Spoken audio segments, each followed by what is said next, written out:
I decided to call to him.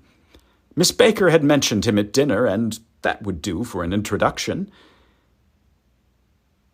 But I didn't call to him, for he gave a sudden intimation that he was content to be alone.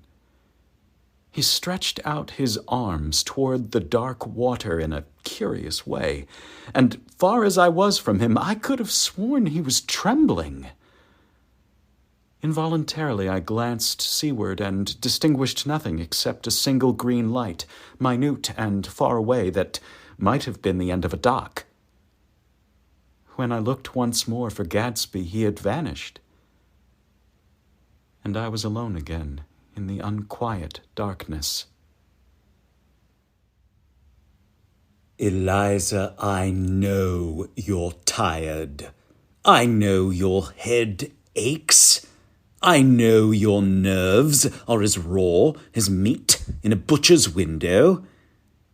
But think what you're trying to accomplish. Think what you're dealing with. The majesty and grandeur of the English language. It's the greatest possession we have. The noblest sentiments that ever flowed in the hearts of men are contained in its extraordinary, imaginative, and musical mixtures of sounds. That's what you've set yourself to conquer, Eliza. And conquer it you will. Mr. Worthing, I confess I feel somewhat bewildered by what you have just told me.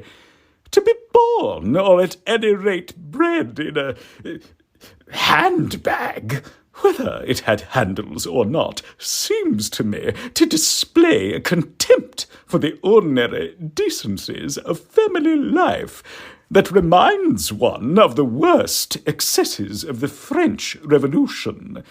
And I presume you know what that unfortunate movement led to?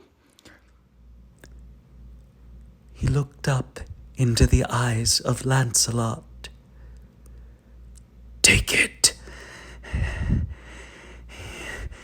Hear you not the trumpets from Camelot calling to Arthur's legion? Take it for the companions.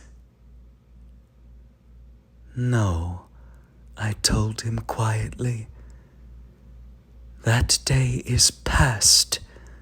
None after you must pretend or claim to bear the sword of Arthur. I loosed his fingers gently from the hilt. Take it, Lancelot, I said softly, but fling it from you far into the waters of the lake. Let the mists of Avalon swallow it forever. That little paper there deals with freedom for Americans. Oh, really? Mr. Adams is now calling our black slaves Americans. Are they now?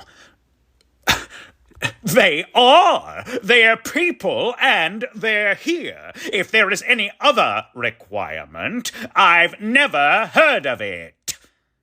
They are here, yes, but they are not people, sir. They are property. No, sir.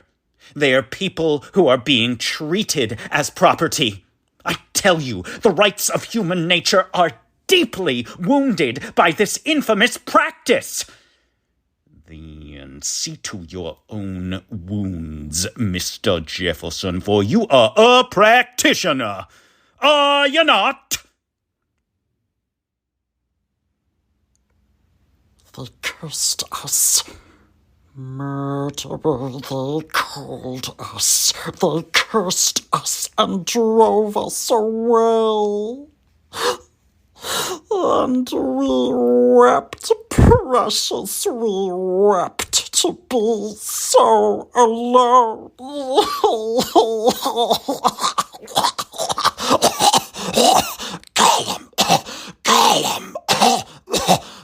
villain.